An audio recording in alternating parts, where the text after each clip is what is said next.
Welcome to the deep dive.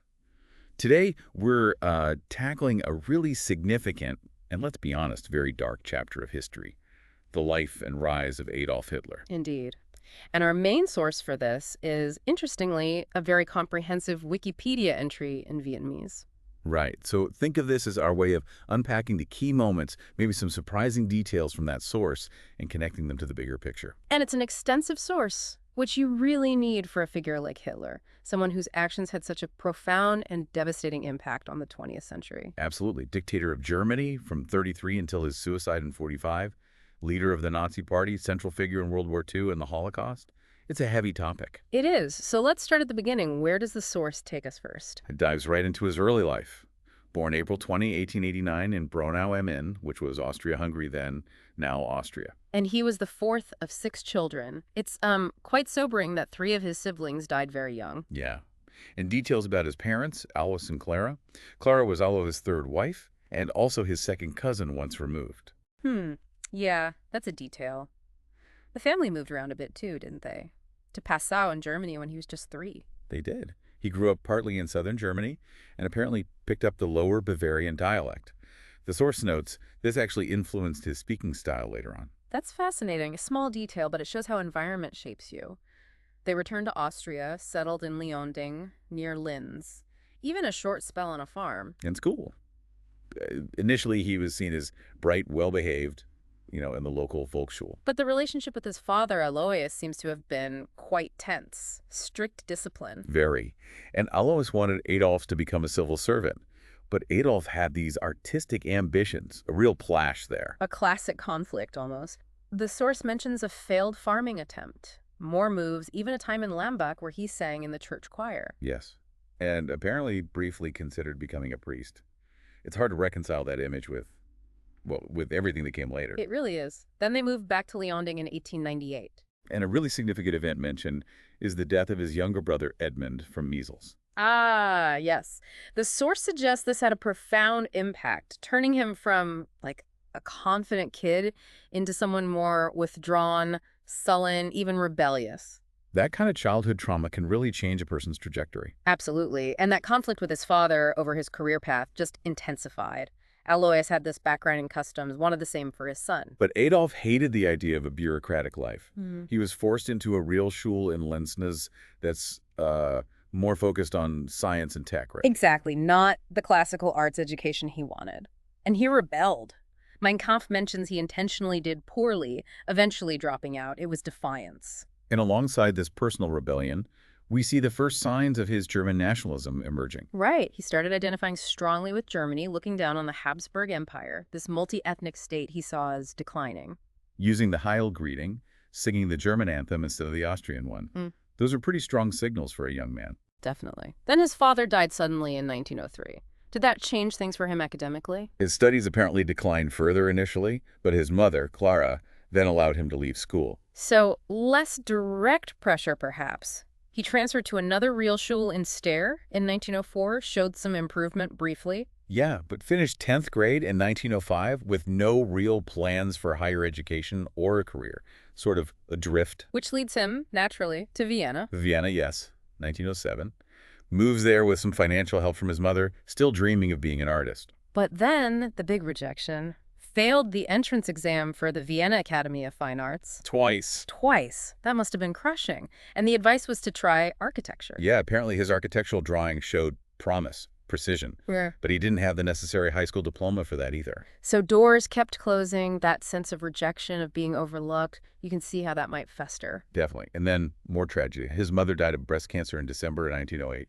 And that seems to mark the start of a period of real poverty for him in Vienna from 1909 onwards.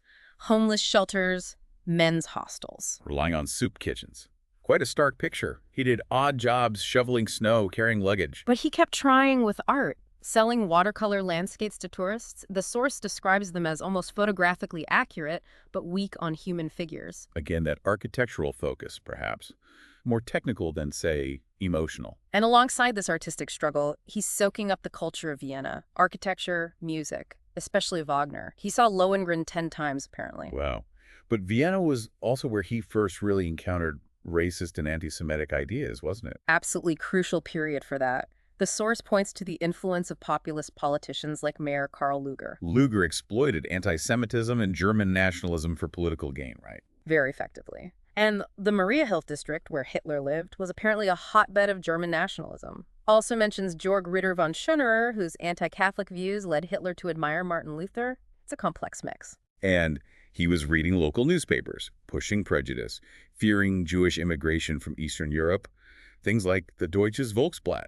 Plus pamphlets by thinkers like Houston Stewart Chamberlain, Darwin, Nietzsche, Le Bon, Schopenhauer, a real cocktail of influences. But the source also notes there's debate about when his anti-Semitism really took root. Yes, that's important. His friend Kubitschek claimed it started early, but historian Brigitte Hamann disputes that. Mein Kampf says Vienna, but another acquaintance, Honisch, disagreed.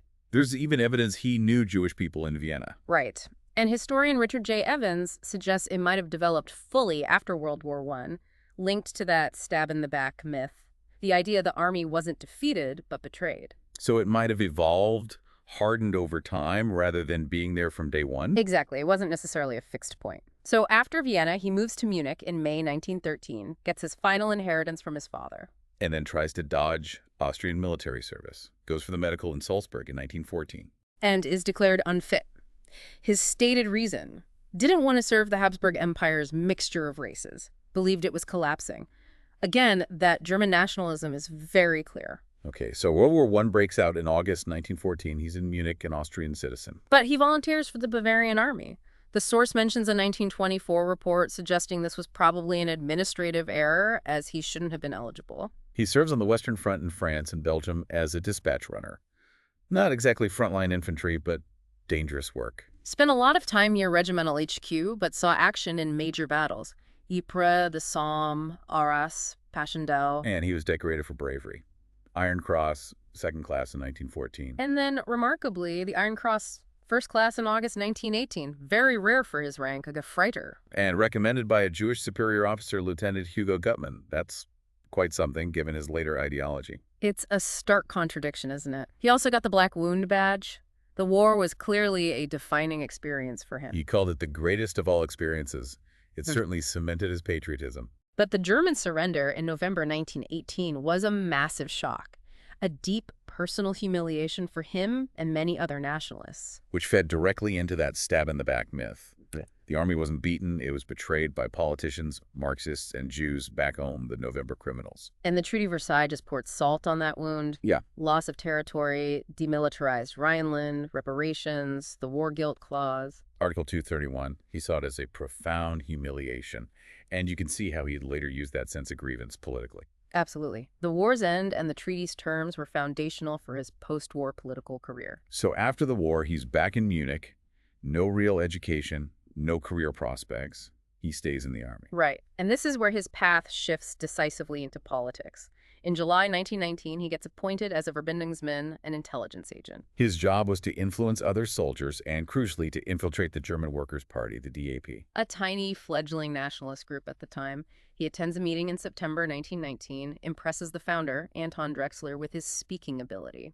Drexler gives him a pamphlet, My Political Awakening. Anti-Semitic, nationalist, anti-capitalist, anti-Marxist ideas. Stuff that clearly resonated with Hitler. Definitely. And then, on orders from his superiors, he applies to join the DAP, member 555.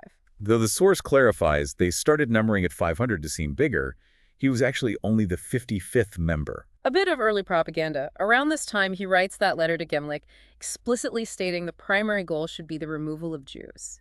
Chillingly clear. Yes. And he meets Dietrich Eckart, another DAP co-founder, member of the Thule Society, a sort of mystical, Volkish group.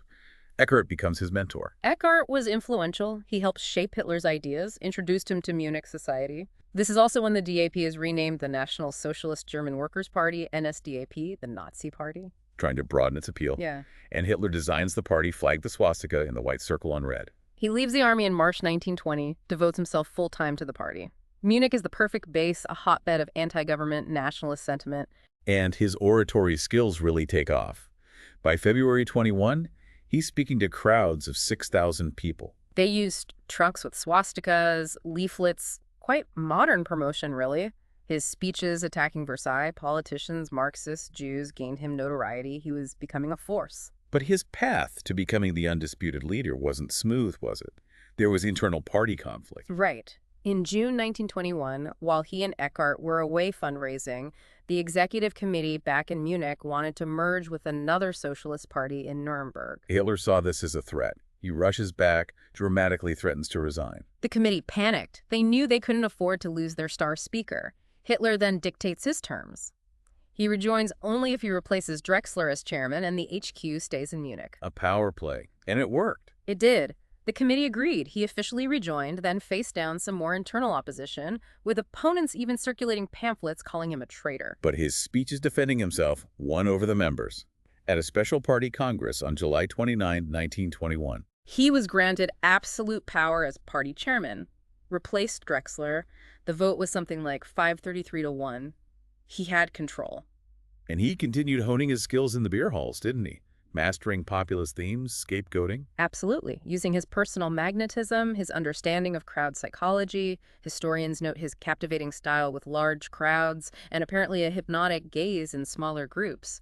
He knew how to connect. And the party platform, the 25-point program from 1920. It wasn't exactly a coherent ideology, more a mix of pan-German Völkisch ideas, nationalism, anti-Versailles sentiment, anti-capitalism, even some socialist-sounding bits. But for Hitler, the core was always the anti-Semitism, right? That was the real engine for propaganda and recruitment. Exactly. That was non-negotiable for him. Okay, so this builds towards the beer hall putsch in 1923.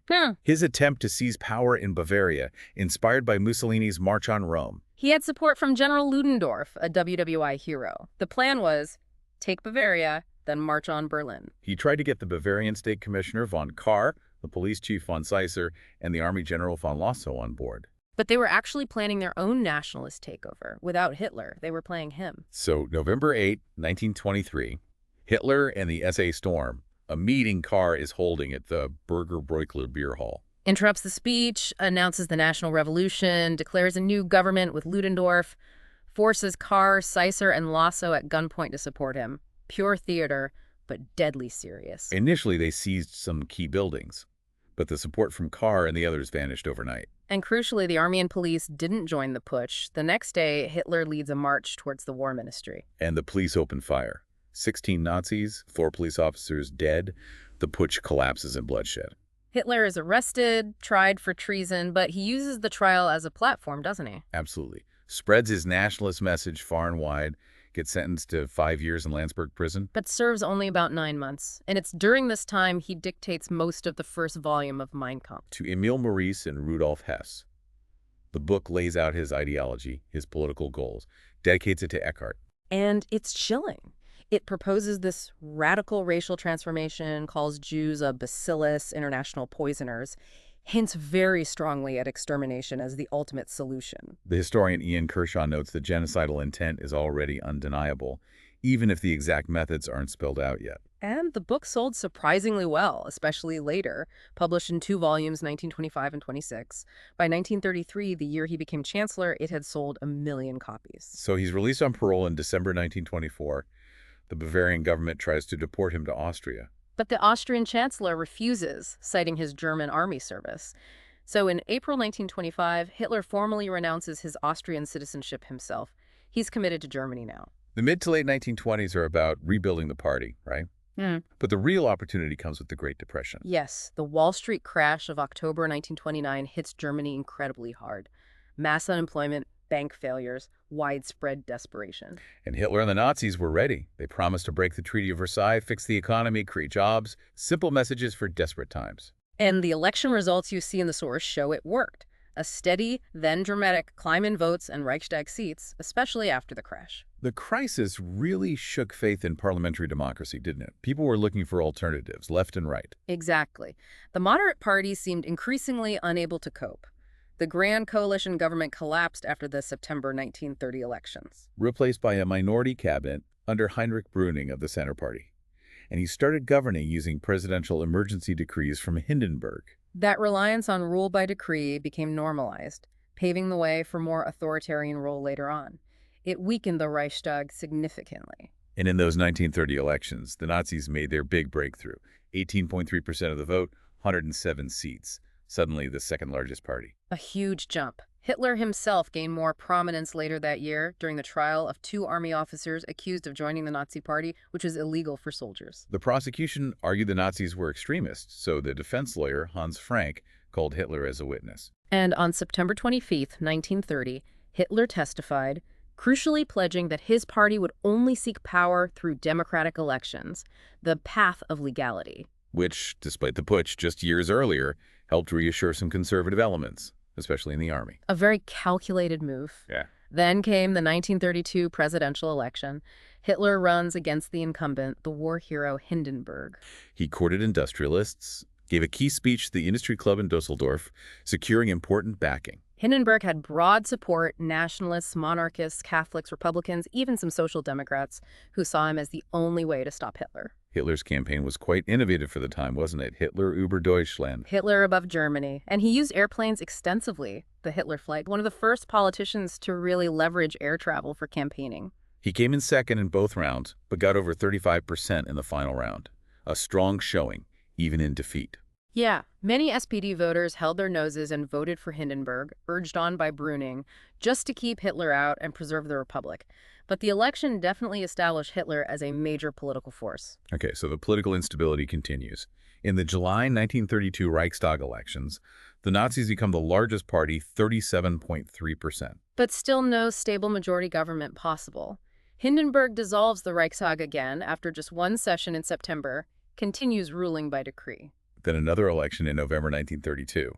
The Nazis lose votes, down to 33.1%, but remain the largest party. And the Communists gain, becoming the third largest with nearly 17%. So you had this deadlock. The extremes, Nazis and Communists together have 50% of the vote. The Democratic parties can't form a majority. Chancellor von Papen resigns. He apparently wanted to impose martial law and rule as a dictator, but the army told him it wasn't feasible. They couldn't control both the Nazis and the Communists. Then the next chancellor, Kurt von Schleicher, tries to split the Nazi party. He offers the vice-chancellor position to Gregor Strasser, a prominent Nazi with more left-leaning views. The confront strategy. But Hitler refuses to compromise on demanding the chancellorship for himself.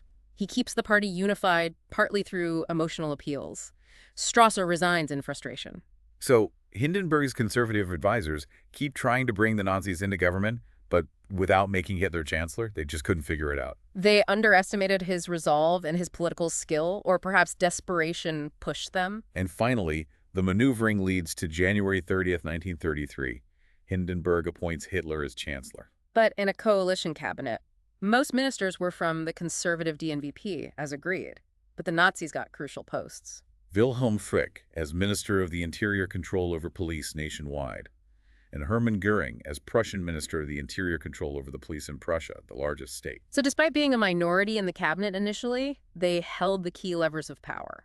Once in the chancellery, Hitler reportedly said no one would get him out alive. He intended to stay, and immediately started working to consolidate power. He obstructed opposition efforts to form a majority against him. And because of the ongoing deadlock, he asked Hindenburg to dissolve the Reichstag again.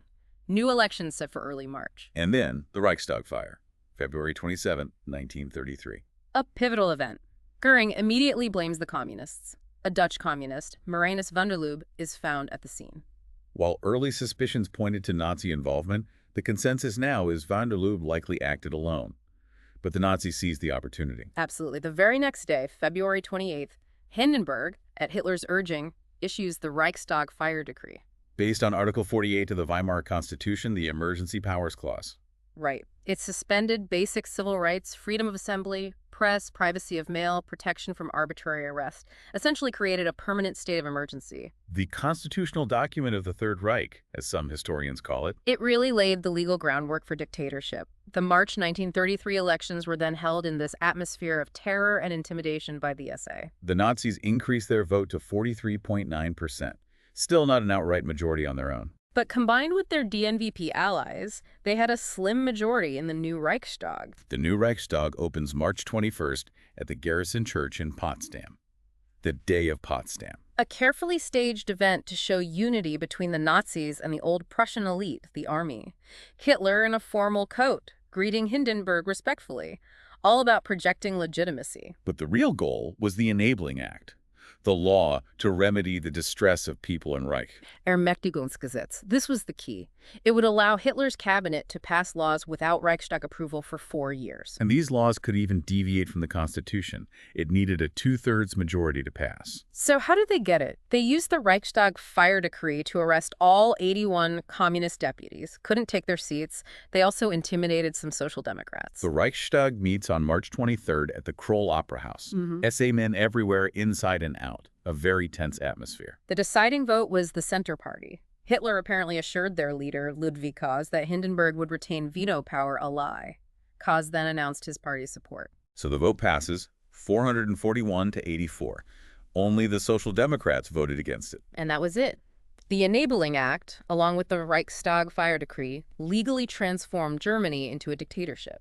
Legislative power transferred to Hitler's cabinet. With that power secured, the Nazis moved fast to eliminate all remaining opposition. The Gleichschaltung coordination brought the federal states under central Nazi control. Independent trade unions were abolished. Workers forced into the German labor front. All other political parties were systematically banned. The Nazi Party declared the only legal party. And then the Night of the Long Knives in June 1934. Hitler purges rivals within his own party, especially Ernst Röhm and the SA leadership. Consolidating his power further and also appeasing the regular army who were wary of the SA's influence. Then Hindenburg dies, August 2nd, 1934. The day before, the cabinet had already passed a law merging the offices of president and chancellor upon Hindenburg's death. So Hitler becomes head of state and head of government, Führer and Reichskanzler, leader and Reich Chancellor. The title Reichskanzler became mostly symbolic after that. This removed the last legal way to remove him from power.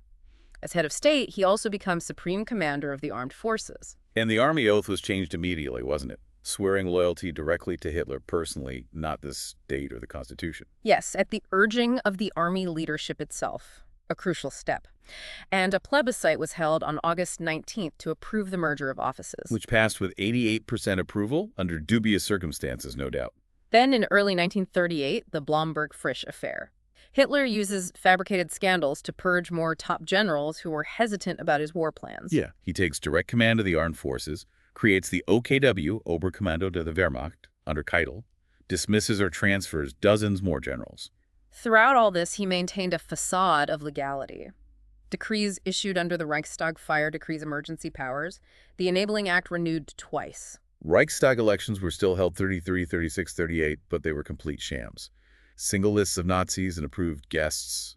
Voting wasn't secret, and there were threats for noncompliance. So, by the late 30s, Nazi Germany is fully established. The source then looks at the economy and culture under the regime. Right. Hjalmar Schacht, appointed economics minister, later plenipotentiary for war economy, tasked with preparing for war. Rearmament finance through MIFO bills, printing money and confiscating assets, especially from Jews and other perceived enemies. Unemployment fell dramatically, from 6 million in 32 to 1 million by 36. That was a major propaganda point. Though driven largely by rearmament, public works, and conscription, and living standards didn't necessarily improve for everyone. Major infrastructure projects, too. Autobahns, dams, railways.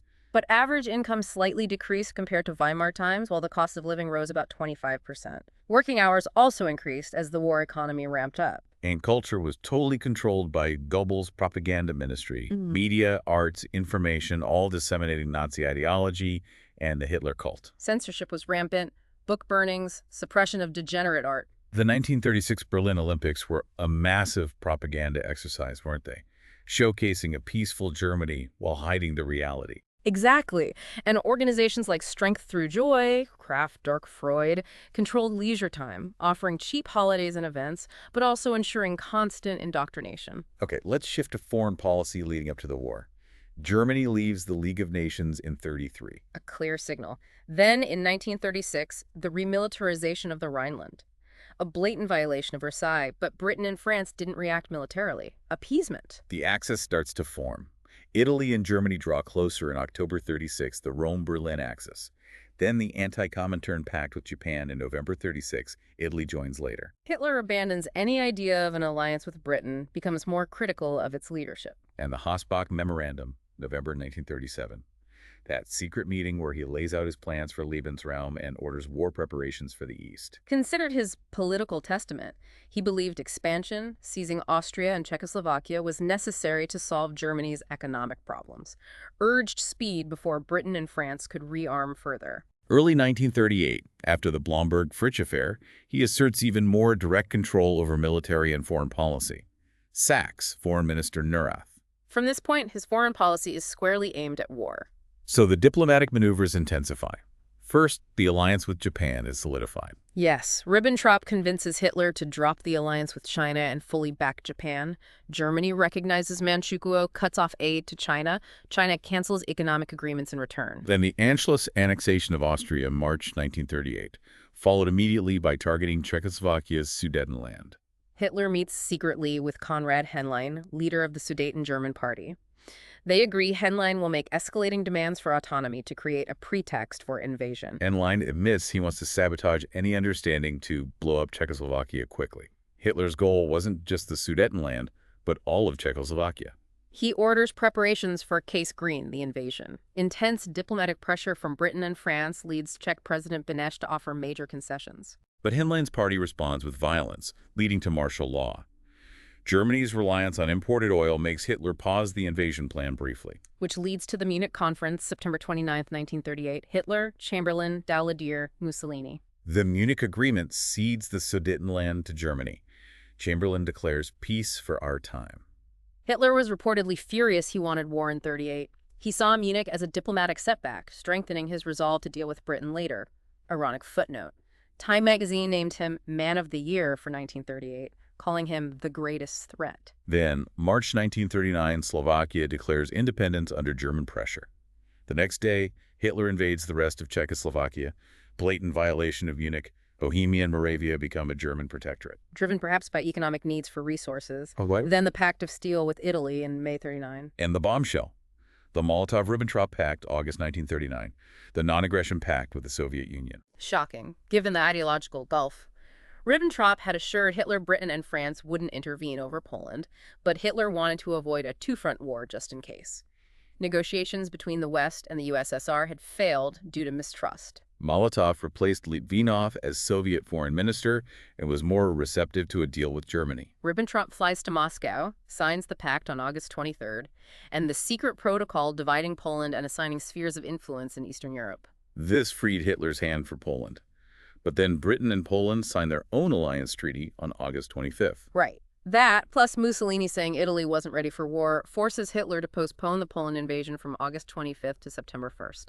He makes a last-ditch, insincere peace offer to try and blame Poland and Britain. September 1st, 1939. Germany invades Western Poland, cites disputes over Danzig and the Polish corridor. Britain and France declare war on Germany on September 3rd. Hitler is reportedly surprised, asks what now? But they offer no real help to Poland. The Soviet Union invades eastern Poland on September 17th, as per the secret pact. Poland falls quickly. Then a string of rapid victories for Germany. Denmark and Norway in April 40. Luxembourg, Netherlands, Belgium in May 40. Italy joins the war. France defeated by June 40. Hitler's popularity in Germany hits its peak after the fall of France. He promotes 12 generals to field marshal. But the plan to invade Britain fails. Churchill rejects his peace offer. The Luftwaffe tries to gain air superiority in the Battle of Britain. Bombing RAF bases, then London nightly, the Blitz. But they fail. Hitler realizes Operation Sea Lion, the invasion, isn't possible and postpones it indefinitely. The Axis expands further. Tripartite Pact signed September 1940. Germany, Italy, Japan, Hungary, Romania, Bulgaria join later. Hitler tries and fails to get the Soviets into an anti-British bloc. Unable to secure Soviet cooperation, he orders planning for the invasion of the USSR. Spring 1941 sees German forces deployed widely, North Africa reinforcing Italians, the Balkans invading Yugoslavia and Greece, Crete even supporting a revolt in Iraq. And then June 23, 1941, Operation Barbarossa, the invasion of the Soviet Union. Massive initial gains, but ultimately it bogs down into a brutal, protracted war, a fatal miscalculation. December 7, 1941, Pearl Harbor. Japan attacks the U.S. And on December 11th, Hitler declares war on the United States. Another monumental decision. Shortly after, Himmler asks Hitler about the Jews in Russia. Hitler's reply, Aus, Partisanen auszurotten, exterminate them as partisans. Historian Yehuda Bauer calls this perhaps the clearest available evidence of a direct order for genocide from Hitler. 1942 becomes a turning point. Defeat at El Alamein ends his Middle East ambitions. His interference in military matters increases, often disastrously. The refusal to allow retreat at Stalingrad leads to the destruction of the Sixth Army, catastrophic losses, then defeat at Kursk. His military judgment becomes erratic. His health declines. Germany's economic and military situation deteriorates rapidly. Allies invade Sicily in 43. Mussolini's overthrown. Italy surrenders. Soviets push relentlessly on the Eastern Front through 43 and 44. June 6, 1944. D-Day. Allies land in Normandy. Many German officers now see defeat as inevitable with Hitler in charge. Which fuels assassination attempts, the most famous being the July 20 plot, 1944. Operation Valkyrie. Stauffenberg's bomb at the Wolf's Lair. Hitler survives due to chance the briefcase was moved. Brutal reprisals follow. Over 4,900 people executed. Early 1945, the Soviets are deep inside Germany. Hitler retreats to the Führer bunker in Berlin, refuses to leave. April 20, his 56th birthday, last public appearance, awarding medals to Hitler Youth soldiers in the Chancellery Garden. By April 21st, the Soviets are on the outskirts of Berlin. Hitler is still issuing futile orders, pinning hopes on phantom armies like Steiner's. Learns on April 22nd that Steiner's attack never happened. Soviets are in Berlin. Unleashes a tirade against his generals, finally admits all is lost. Says he'll stay and commit suicide. By April 23rd, Berlin is surrounded. Goebbels urges citizens to defend the city. Goering sends his telegram from Berchtesgaden offering to take over. Hitler orders Goering arrested, strips him of posts in his will, then learns Himmler is trying to negotiate surrender with the Western Allies. More betrayal. Hitler orders Himmler's arrest, executes Himmler's liaison officer Fegling. Early hours of April 29th, marries Eva Braun in the bunker. Hears later that day about Mussolini's execution. Strengthens his resolve not to be captured. April 30th, 1945. Soviets are blocks away. Hitler shoots himself. Eva Braun takes cyanide. Bodies carried to the garden, burned with gasoline as shells fall. Dönitz named successor as head of state, Goebbels as chancellor, briefly before his own suicide. Berlin surrenders May 2nd. Soviet records detail the repeated burial and exhumation of the remains. Hitler, Braun, Goebbels' family, General Krebs, the dog, finally moved to Magdeburg. Then, in 1970, the KGB secretly exhumes, cremates, and scatters the ashes in a river to prevent any future shrine. Kershaw notes Hitler's identity was confirmed by dental records. A grim end. And throughout this chaos, the Holocaust was unfolding, rooted, as the source states, in Hitler's core beliefs. Jews as the enemy, Lebensraum as essential. The goal was conquering the East, then expelling or exterminating the native populations. General Plan Ost outlined this killing or deporting millions to Siberia, Germanizing the land. Initially planned for after defeating the USSR, but accelerated when that failed. By January 1942, the decision was made. Systematic extermination of Jews, Slavs, others deemed unworthy of life. Himmler and Heydrich tasked with organizing it. The Wannsee Conference minutes from January 42 provide clear evidence of the systematic planning. No single written order from Hitler for the mass murder has been found, but his speeches, directives, and the diaries of officials show his intent. His 1942 statement, "The only way to pacify Europe is to kill the Jews." His 1941 comment about shooting anyone who looks different. His repeated references to his 1939 prophecy about the annihilation of the Jewish race. He authorized the Einsatzgruppen, received reports on their mass killings, Auschwitz expanded by summer 42, camps established across occupied Europe. The scale is staggering, around 6 million Jews murdered, plus millions of others. Non-Jewish Poles, Soviet POWs, political opponents, homosexuals, disabled people, Roma, Jehovah's Witnesses. Hitler never spoke publicly about the killings in detail, likely never visited the camps. And the racial purification policies were central. The Nuremberg Laws of 1935 prohibited intermarriage, stripped citizenship, extended to Roma, black people. Action T4 authorized euthanasia for disabled children and adults. Hitler personally signed off on T4. Beyond the genocide, there were his grand construction plans. Germania. Yes, transforming Berlin into this neoclassical world capital. Albert Speer was his architect for this vision, planned a massive Führer's palace. Only the new Reich Chancellery was completed. And the Autobahn network, promoted as eliminating unemployment. Hitler presented himself as the originator, though some sections predated him. The job numbers were inflated, maybe 150,000 workers at peak, not 600,000. Low wages, threat of concentration camps for refusing work. Most construction stopped by 42 for the war effort, but Hitler believed it solved unemployment. He also saw himself as a master builder regarding the Nuremberg rally grounds. Chose Nuremberg for its historical links to the Holy Roman Empire, linking that past to the Nazi cult. Visited sites often, but mostly approved plans from others. What about his leadership style? The source mentions the Führerprinzip. The leader principle. Absolute obedience up the chain of command. He saw government as a pyramid, himself at the apex. Positions appointed, not elected. Total obedience to his will was demanded. And that divide and conquer approach, giving overlapping duties, encouraging infighting. Yes, kept subordinates competing, prevented them from uniting against him, consolidated his own power. The cabinet stopped meeting after 1938. He discouraged ministers from meeting independently. He often gave orders verbally or through Martin Bormann. Bormann became incredibly powerful, controlled access to Hitler, paperwork, finances, a gatekeeper. During the war, Hitler's control over military strategy increased, didn't it? Took personal command in 1938. Made key decisions. Early successes seemed to validate this, but his strategic thinking faltered, especially regarding Britain and later the Soviets. Appointed himself Army C&C in December 1941.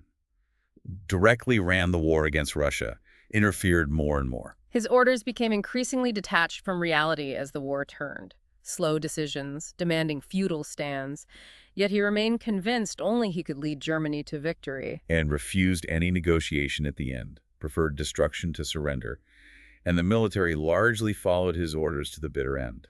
It's quite remarkable, in a horrifying way. Let's touch briefly on his personal life, which he kept largely hidden. Cultivated an image of being single, dedicated only to Germany. But there were relationships. Marie Reiter in the late 20s, his half-niece Jolie Rabal lived in his apartment.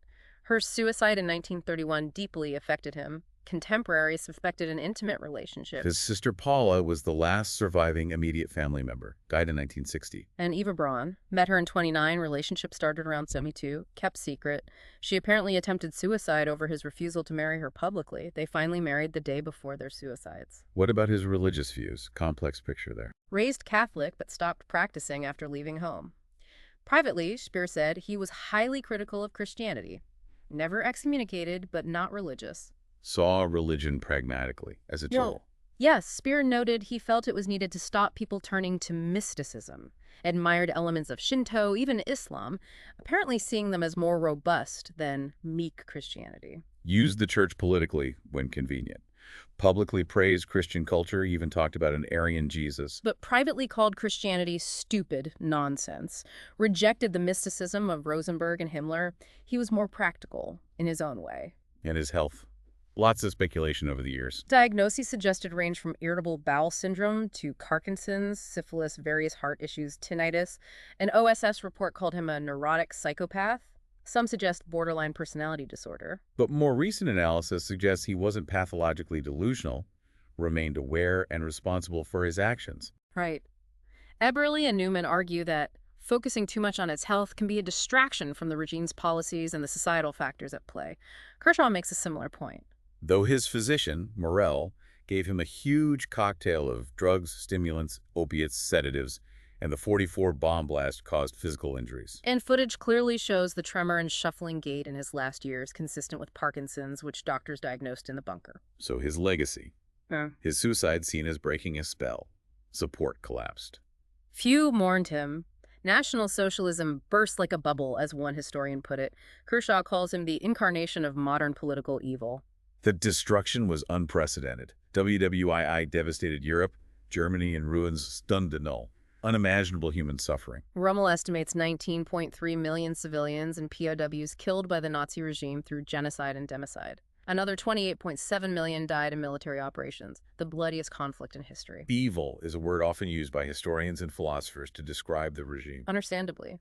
And promoting Nazism or denying the Holocaust remains illegal in many countries today. Historians have grappled with his impact. Manicki saw him as an example of personality's power in history. Trevor Roper called him uniquely systematic and brutal. Roberts argued his defeat ended German dominance in Europe, led to the Cold War. Hafner made provocative claims that Israel might not exist without him, decolonization might have been delayed, claimed his impact, perhaps second only to Alexander the Great, was immense due to the rapid global changes he caused. So wrapping up this deep dive, drawing on that Vietnamese source, it paints a picture of, well, a profoundly destructive figure. His rise was this terrifying mix of personal ambition, specific historical conditions, and a truly hateful ideology. The impact World War II, the Holocaust, is almost beyond comprehension. It serves as a permanent warning. And the lasting lessons.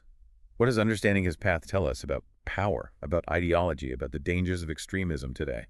It raises fundamental questions about responsibility, doesn't it? Individual and societal responsibility to prevent such horrors from ever happening again. There's so much more to explore in the historical literature.